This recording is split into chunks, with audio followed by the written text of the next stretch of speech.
எல்லாருக்கும் நமஸ்காரம். ஸ்ரீமன் நாராயணியத்துல தசகம் 39 6லிருந்து 10 வரைக்கும் இருக்கக்கூடிய ஸ்லோகங்களை இப்ப பார்க்க போறோம். 5வது ஸ்லோகத்துல என்ன பார்த்தோம் அப்படின்னாக்க, கம்சன் ஒரு கல் பாறையில அந்த யோகமாயை தூக்கி விட்டெறியறான்.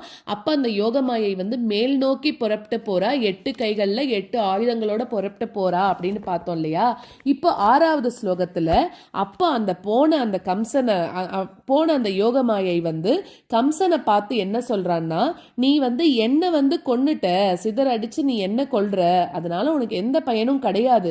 ஆனா உன்னை கொல்லறதுக்குன்னு பிறந்திருக்கிறவன் வேற ஒரு இடத்துல இருக்கான், வேற ஒரு இடத்துல பிறந்திருக்கான்.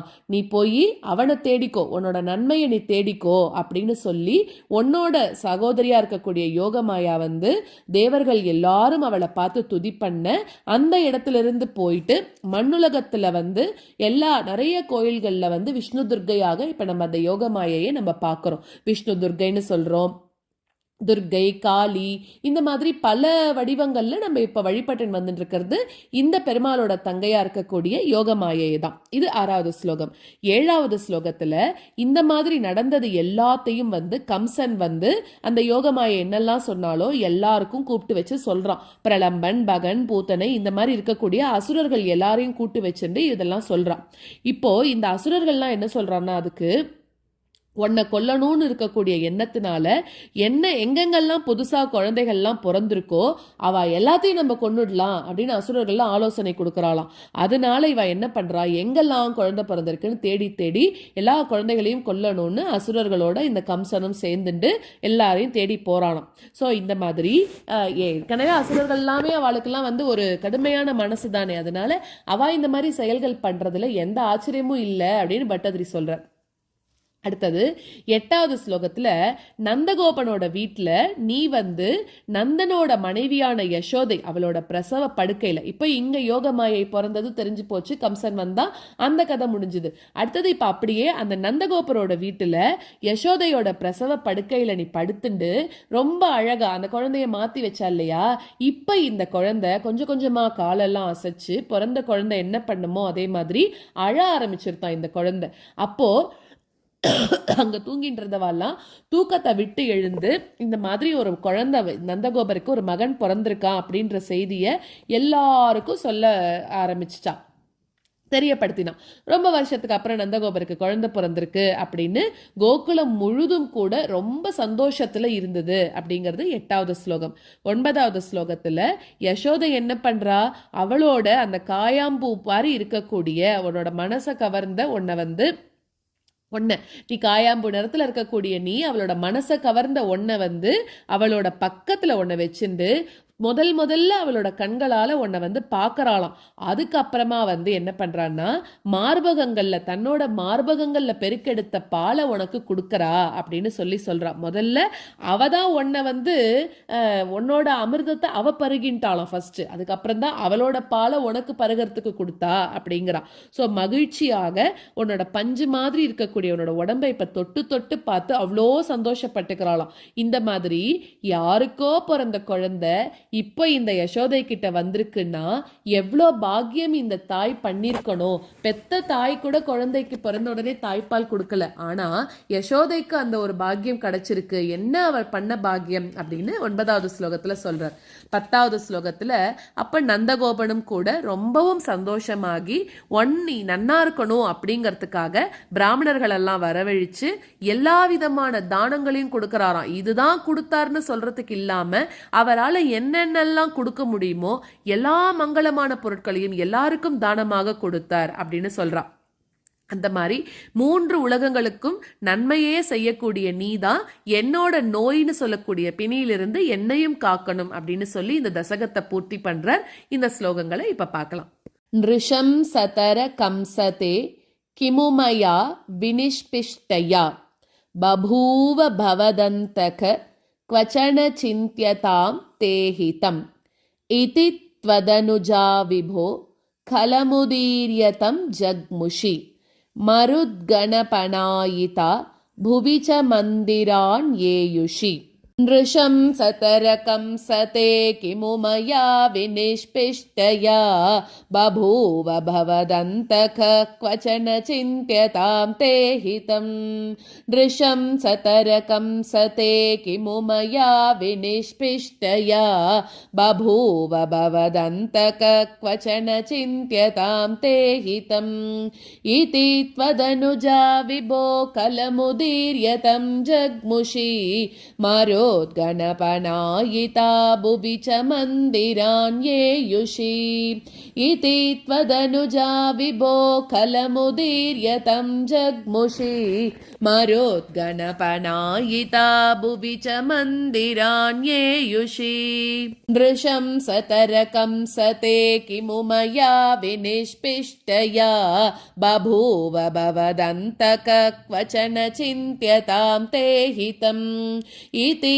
त्वदनुजा विभो खलमुदीर्यतं जग्मुषी मरोद्गणपनायिता भुवि च मन्दिरान्येयुषी नृशंसतरकं सते किमु मया विनिष्पिष्टया बभूव भवदन्तक क्वचन चिन्त्यतां ते हितम् इति त्वदनुजा विभो खलमुदीर्यतं जग्मुषी मरोद्गणपनायिता भुवि च मन्दिरान्येयुषी प्रगे पुनरगात्मजा वचनमीरिता भूभुजा प्रलम्बबकपूतना प्रमुखदानवा मानिनः भवन्निधनकाम्यया जगति बभ्रमुर्निर्भया कुमारक विमारकाः किमिव दुष्करं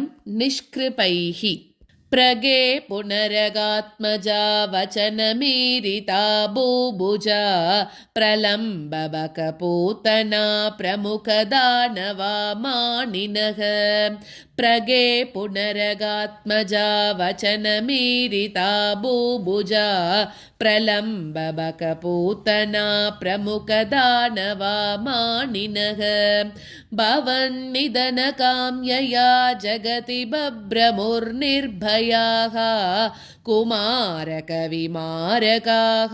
किमिव दुष्करं निष्कृपैः भवन्निधनकाम्यया जगति बभ्रमुर्निर्भयाः कुमारकविमारकाः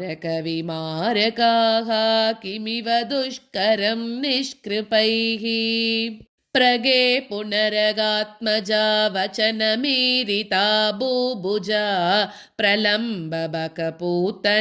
प्रमुखदानवा मानिनः भवन्निधनकाम्यया जगति बभ्रमुर्निर्भयाः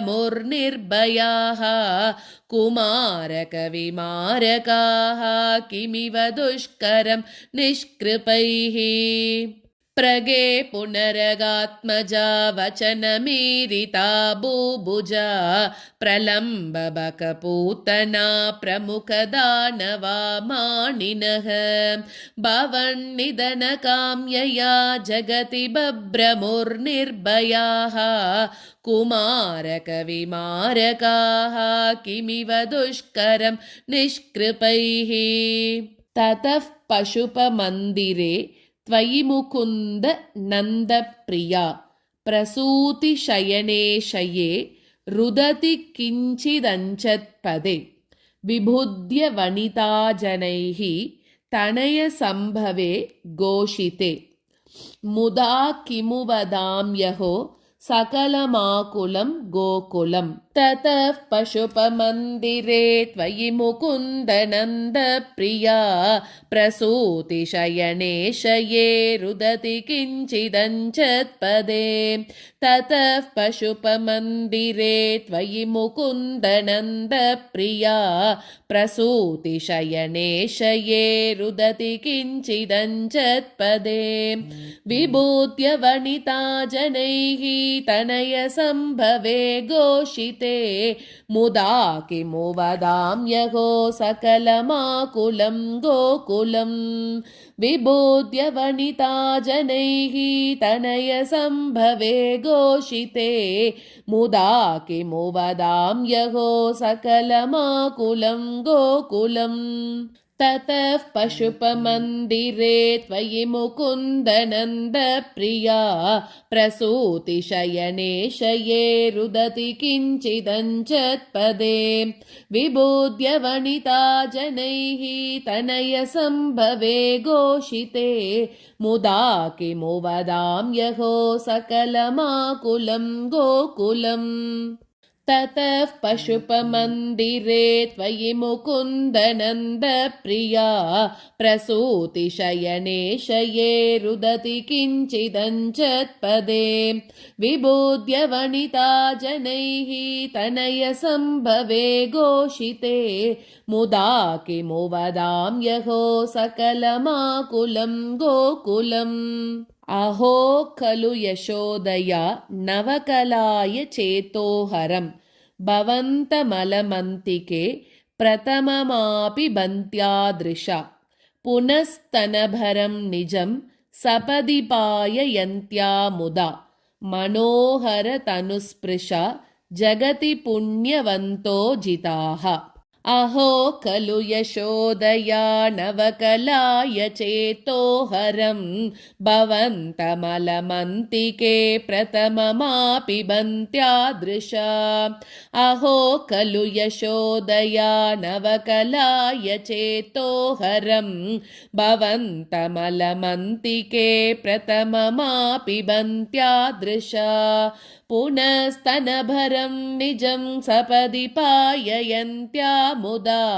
मनोहरतनुस्पृशा जगति पुण्यवन्तो जिताः पुनस्तनभरं निजं सपदि पाययन्त्या मुदा मनोहरतनुस्पृशा जगति पुण्यवन्तो जिताः अहो खलु यशोदया नवकलाय चेतोहरं भवन्तमलमन्तिके प्रथममापि बन्त्यादृशा पुनस्तनभरं निजं सपदि पाययन्त्या मुदा मनोहरतनुस्पृशा जगति पुण्यवन्तो जिताः अहो खलु यशोदया नवकलाय चेतोहरं भवन्तमलमन्तिके प्रथममापि बन्त्यादृशा पुनस्तनभरं निजं सपदि पाययन्त्या मुदा मनोहरतनुस्पृशा जगति पुण्यवन्तो जिताः भवत्कुशलकाम्यया सकलु नन्दगोपस्तदा प्रमोदभरसङ्कुलो द्विजकुलाय किन्नाददात् तथैव पशुपालका किमु न मङ्गलं तेनिरे जगत्त्रितयमङ्गल त्वमिह पाहि मामामयात् भवत्कुशलकाम्यया सकलु नन्दगोपस्तदा प्रमोदभरसङ्कुलो द्विजकुलाय किन्नाददात् भवत्कुशलकाम्यया सकलु नन्दगोपस्तदा प्रमोदभरसङ्कुलो द्विजकुलाय किन्नाददात् तथैव पशुपालका किमु न मङ्गलं ते निरे जगत्त्रितयमङ्गल त्वमिह पाहि मामामयात् तथैव पशुपालका किमु न मङ्गलं ते निरे जगत्त्रितयमङ्गल त्वमिह पाहि मामामयात् भवत्कुशलकाम्यया सकलु नन्दगोपस्तदा प्रमोदभरसङ्कुलो द्विजकुलाय किन्नाददात् तथैव पशुपालका किमु न मङ्गलं ते निरे जगत्त्रितयमङ्गल त्वमिह पाहि मामामयात् भवत्कुशलकाम्यया सकलु नन्दगोपस्तदा प्रमोदभरसङ्कुलो द्विजकुलाय किन्नाददात् तथैव पशुपालका किमु न मङ्गलं ते निरे जगत्त्रितयमङ्गल त्वमिह पाहि मामामयात्